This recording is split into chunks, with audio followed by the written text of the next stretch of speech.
Itu sudah 3 hari ya saya nggak pakai sabun. Ya jujur saja saya pakai rinso gitu ya. Bangun pagi harus dimulai dengan bel. Jadi kita lagi tidurnya ya, terus tiba-tiba di bel, segala sesuatu itu diatur dengan yang namanya bel.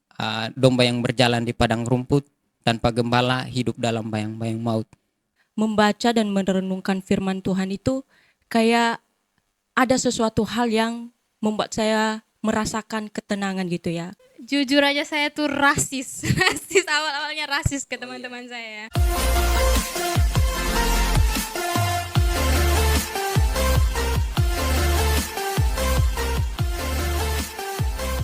Menurut kalian bagaimana studi teologi teman-teman itu selama ini, walaupun yang jurusan misiologi atau yang teologi itu bisa menolong teman-teman nanti di ladang pelayanan.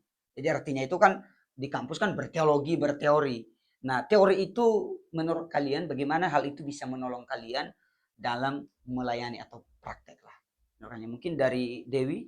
Ya bagi saya sangat penting ya, penting. Dimana dari awal atau semester 1 sudah diperlengkapi dengan teori dan itu sangat sangat penting dan menolong kita dalam ladang pelayanan nanti. Dimana ketika kita punya dasar dalam melayani, ya otomatis kita harus menuangkan di ladang pelayanan apa yang telah kita dapatkan selama kita studi di SGI. Itu saja sih. Mungkin ada yang lain lagi yang mungkin tanpa saya tunjuk siapa? Ya, kalau dari saya tentang studi teologi selama di sini, yaitu tentunya kita belajar tentang Alkitab. Ya, udah pasti. Ya, dari Alkitab itu kan ada berbagai macam kisah dan bahkan memang realita dalam Alkitab itu ada dan akan terjadi di lapangan. Berarti relevan lah istilahnya Alkitab itu relevan dengan nanti Iya, di betul lapangan. sekali. Dan seperti kisah-kisah Paulus, maksudnya bagaimana ia melakukan pelayanan menghadapi jemaatnya. Ya, dari belajar Alkitab tentang isi Alkitab itu kita juga bagaimana kita bisa menghadapi ketika kita melakukan pelayanan seperti itu. Oke, ya mungkin kalau Yeti itu menyampaikan secara praktisnya artinya melalui Alkitab ya apa yang sudah ada ya itu juga menjadi kita harus teladani dalam pelayanan juga. Oke, mungkin siapa lagi? Yeti atau bukan siapa? Soleman boleh. Ya, teologi sangat menolong lah memahami realitas pelayanan. Karena dasar pelayanan itu kan ya dari teologi. Teologi itu kan dari kata theo dan logos. Jadi bagaimana kita memahami pelayanan, tentunya kita harus memahami teologi. Karena tidak mungkin kita pelayanan tanpa memahami teologi. Sama artinya di waktu saya belum sekolah teologi ya. Mungkin saya punya pemahaman bahwa melayani di gereja itu karena ada bayarannya ya oke melayani. Tetapi kalau kita paham teologi itu membantu kita memahami arti pelayanan itu sendiri. Jadi kita bukan sedang melayani manusia, kita tidak sedang melayani untuk mendapatkan sesuatu untuk diri kita, tetapi bagaimana kita melayani, menyerahkan hidup kita untuk Tuhan.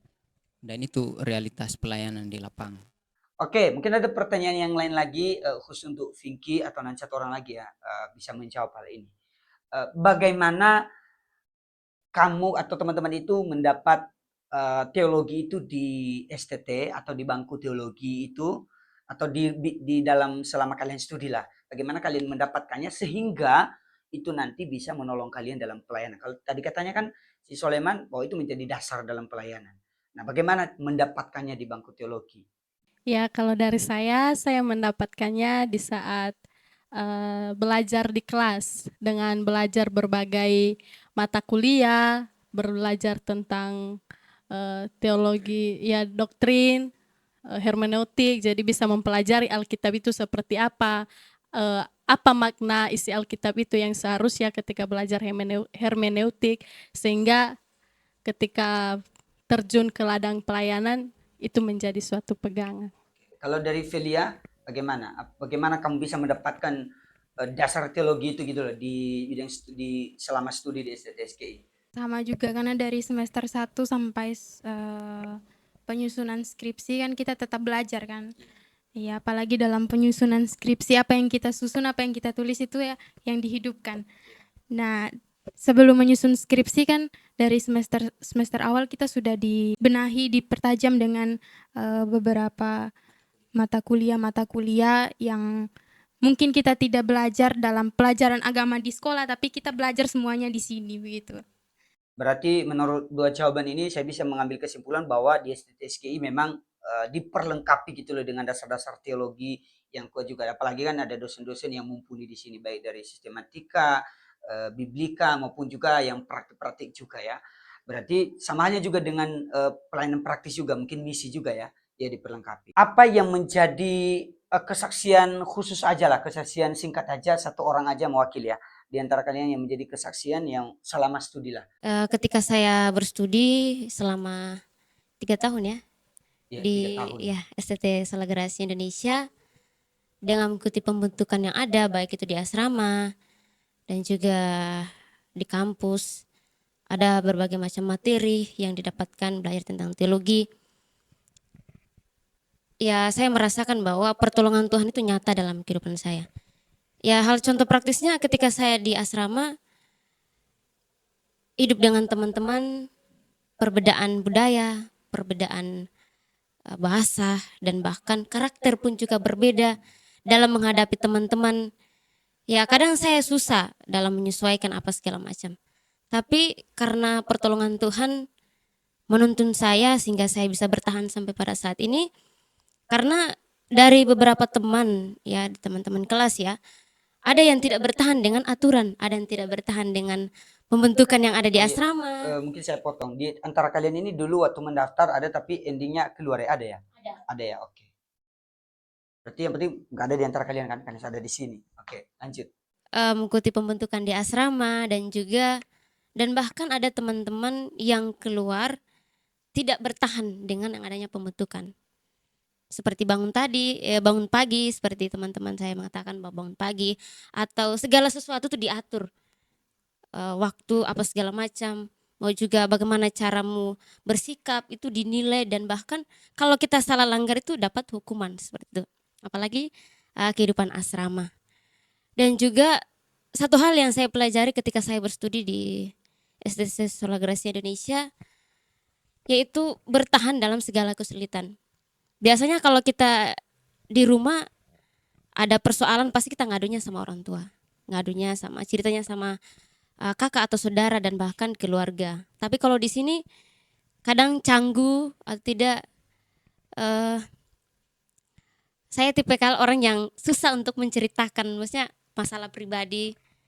Tapi saya belajar ketika di sini ya sampaikan itu kepada Tuhan. Jadi ketika saya bertahan sampai di situ tuh karena pertolongan Tuhan. Saya ada sampai pada saat ini bukan karena saya kuat tetapi karena kasih karunia Tuhan dalam kehidupan saya sehingga saya bisa sampai pada titik saat ini. Oke, luar biasa ya kesaksiannya. Oke, mungkin satu orang lagi yang singkat aja, yaitu sama pertanyaan kesaksian yang bisa inilah kesaksian selama studi sehingga nanti juga itu menjadi bekal dalam pelayanan juga. Ya, kalau kesaksian dalam studi ya, selama studi di SGI, ya membuat saya lebih giat lagi itu walaupun banyak kekurangan, tapi dalam kekurangan itu saya belajar. Ya, saya belajar salah satunya ya dalam fasilitas dalam studi, yaitu laptop. Ya, ya laptop itu sangat membantu kita dalam mengerjakan tugas-tugas dalam studi dan bukan salah satu hambatan bagi saya juga untuk terus belajar ya. Tapi di titik kekurangan itu saya berusaha ya minjam gitu ya, minjam sama teman ada atau adik-adik tingkat gitu ya. Nah, itu bukan salah satu yang membuat saya tidak mau belajar lagi, tetapi itu suatu hal yang membuat saya iya gimana kalau yang lain bisa kenapa saya tidak bisa gitu ya. Nah, ada kakak tingkat yang pernah ngomong sama saya, kalau kita nggak punya fasilitas salah satu laptop, nah bisa kita kerjakan melalui HP juga bisa. Ya, jujur saja mengerjakan tugas di HP itu mungkin teman-teman bisa mengerjakan tugas-tugasnya melalui HP, tapi jujur saya itu kurang banget kayak mengetik di HP itu kan, Pak. Iya, heeh. Nah, makanya saya itu harus beranikan diri gitu ya, jangan besar gengsi gitu. Harus berani minjam, tapi harus ada jaga gitu. Nah, itu suatu dorongan bagi saya untuk tidak berhenti belajar. Ya mungkin yang lain juga ada di titik seperti saya, tapi itulah pengalaman saya selama studi. Ya, itu bukan suatu hal yang membuat saya udahlah nyerah aja, udahlah pulang, enggak. Jadi itu saja sih. Ya, dari saya mungkin bukan cuma sampai di sini ya. Saya itu terbiasa dengan suka baca. Nah, dari SMP itu pokoknya kalau ada waktu saya obrak-abrik itu perpustakaan. Jadi saya suka baca dari situ. Tapi setelah saya punya HP itu menjadi satu kendala, ya pegang HP terus lupa baca buku. Dan sampai di sini walaupun ada studi, ya saya masih pegang HP seperti itu. Dan suatu saat saya menyadari bahwa memang saya perlu banyak diperlengkapi. Ada banyak hal lah yang saya belum tahu. Dan ketika saya baca buku, itu membuat saya semakin banyak tidak tahu. Justru apa ya? Kalau saya baca buku, rupanya ada banyak hal yang saya tidak tahu di dunia ini. Mungkin buku-buku yang saya baca bagian kecil dari apa yang ada di dunia ini, dan itu menjadi satu motivasi buat saya untuk terus belajar, gunakan waktu untuk misalnya studi, untuk saya baca-baca buku di kamar. Juga saya itu kalau ada waktu di sore hari saya sering naik bangunan, dan itu saya kan pengen suasana baru, ada udara, ada ya terang seperti itu. Jadi setelah saya baca buku, saya berpikir apa yang menjadi makna dari buku itu. Ya sedikit memperlengkapi, bukan sedikit sih, cukup memperlengkapi saya dalam penulisan skripsi, juga dalam tata bahasa. Ya biasalah kita dari NTT ini ya cukup ini sama tata bahasa. Jadi membaca itu cukup menolong saya untuk pelayanan, juga untuk berbahasa Indonesia yang baik seperti itu. Walaupun masih ya kurang baik, tapi akan terus berproses. Itu sih. Oke, mungkin pertanyaan yang menjelang terakhir ini. Eh, Kalian bisa memberi, begini bukan pertanyaan tapi lebih ke memberi pesan untuk adik-adik tingkat kalian yang masih dalam studi. Kalau dari saya, pesan saya terusnya untuk adik-adik tingkat dari tingkat 1 sampai tingkat 3, jangan pelihara malas. Jangan pelihara malas ya. Iya, karena malas itu adalah salah satu hal yang paling besar dan berdampak bagi kita. Oke. Dan satu lagi yang bisa menyampaikan pesan untuk adik tingkat kalian. Oke, Velia silakan. Mungkin sama kayak Yeti ya, semangat. Tetap semangat dan jangan malas karena pribadi saya juga itu mengalami pengalaman yang sama karena malas. Jadi kemarin sempat mandak juga dalam penyusunan skripsi, tapi puji Tuhan saya selesai dan sudah selesai ujian dan akan menghadapi pelayanan. Oke, mungkin Vinky satu lagi. Ya, pesan saya untuk adik-adik tingkat tetap semangat. Walaupun dalam menjalani proses di STT Sola Gracia banyak tantangannya, banyak masalah yang harus dialami, banyak kekurangan, tetapi tetap berjalan bersama dengan Tuhan. Karena kalau Tuhan yang memanggil kita untuk diproses, dibentuk di STT Sola Gracia Indonesia, Tuhan pasti menolong kita sampai selesai. Oke, puji Tuhan. Oke, mungkin Soleman bisa mewakili teman-temanmu juga untuk menyampaikan bahwa bagi kamu STT layak gitu loh untuk sebagai tempat pembentukan lah gitu. Ya, untuk teman-teman yang mau masuk STT atau yang mau sekolah guru agama atau sekolah teologi, STT Sola Gracia boleh menjadi rujukan teman-teman, karena di tempat ini ada banyak dosen yang sudah diperlengkapi dengan banyak ilmu dan itu akan siap membimbing teman-teman, memberikan ilmu kepada teman-teman uh, dengan ilmu yang injili seperti itu, bukan saja uh, teori-teori yang seperti di luar sana, tetapi bagaimana membimbing teman-teman untuk semakin memahami tentang Alkitab dan juga semakin mengenal Allah. Karena ya untuk mengenal Allah kita juga butuh bimbingan dari para dosen-dosen kita selain kita baca Alkitab seperti itu. Satu lagi Dewi. Ya, buat teman-teman yang mau sekolah tinggi teologi di sini di STT Sola Gracia Indonesia bisa dibimbing terus seperti yang dikatakan Kak Sole tadi, bukan hanya teori teologi saja tetapi kita belajar bagaimana tentang Injilinnya. Dan buat teman-teman juga jangan bimbang ya, jangan bimbang dan ragu karena di STT Sola Gracia Indonesia ini terus diperlengkapi ya, bahkan apapun kekurangan dan yakin dan percaya di sini dicukupkan ya adalah nanti kayak berkat-berkat gitu. Jangan takut untuk melangkah bersama Tuhan. Di sini dibentuk dan dibimbing terus dengan ada berbagai dosen-dosen dan yang sangat uniknya itu ada yang namanya keluarga unit ya. Di situ nanti sebuah keluarga kecil kita dibimbing, diarahkan yang terbaik buat kita semuanya. Itu saja. Mungkin satu lagi mewakili. Satu hal lagi tadi saya lupa, ada satu hal yang buat saya merekomendasikan STT SGI yaitu beasiswa. Seperti yang sudah disampaikan tadi, kita dibiayai makan, tempat tidur, semuanya dibiayai dari kampus dan yuran kita cuma 100 per bulannya. Sedangkan yang lainnya itu ditanggung oleh sponsor. Jadi bagi teman-teman yang tidak mampu, sama seperti saya juga dari daerah saya tidak mampu, tetapi puji Tuhan dengan adanya kampus ini dapat menolong lah.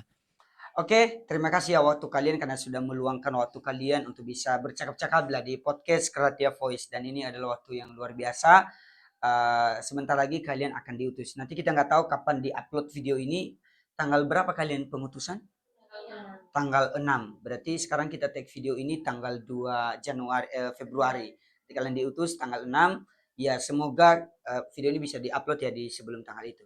Bagi Bapak Ibu semuanya, Sobat Creative Voice, terima kasih juga untuk kalian yang sudah menonton podcast kita. Mungkin nanti ada 2 episode ya untuk momen ini. Dan jangan lewatkan sedetik pun karena ini ada banyak pelajaran-pelajaran rohani, pelajaran-pelajaran yang begitu berharga dari pengalaman mereka semua ini yang siap untuk diutus.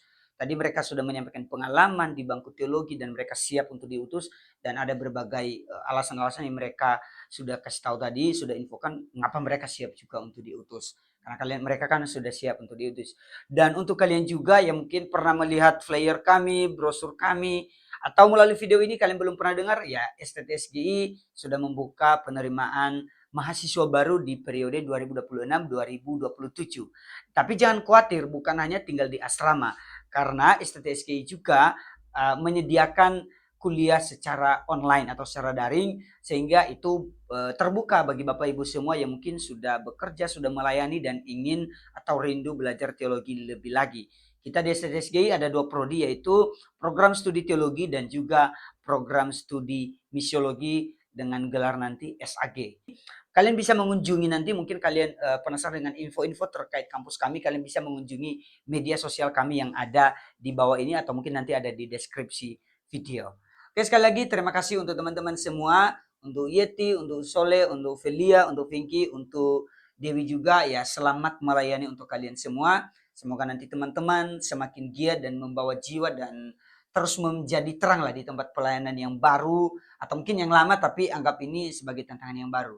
Pesan saya juga untuk kalian, pelayanan ini mungkin dalam naungan lembaga sudah disebut tadi, tetapi anggap ini bukan hanya pelayanan yang diberikan oleh lembaga, tapi ini adalah pelayanan yang ditugaskan oleh Tuhan kita untuk mengabarkan aja Injil kasih karunia itu kepada semua orang. Jadi kalian harus melayani dengan sungguh-sungguh, melayani dengan tekun, dengan taat, dan dengan semaksimal mungkin. apa yang menjadi kekurangan kalian selama ini, ya terus perlengkapi di teman pelayanan. Kalian harus buat yang terbaik. Apakah siap? Siap. Baik, terima kasih sekali lagi untuk kalian yang sudah menonton, dan jangan lupa untuk terus mengikuti video-video dari kami. Silakan subscribe YouTube kami di Gratia Voice atau Istilah Gracia Indonesia, supaya kalian nanti bisa menonton episode-episode berikutnya. Sampai jumpa kembali pada episode berikutnya. Tuhan Yesus memberkati kita semua. Shalom.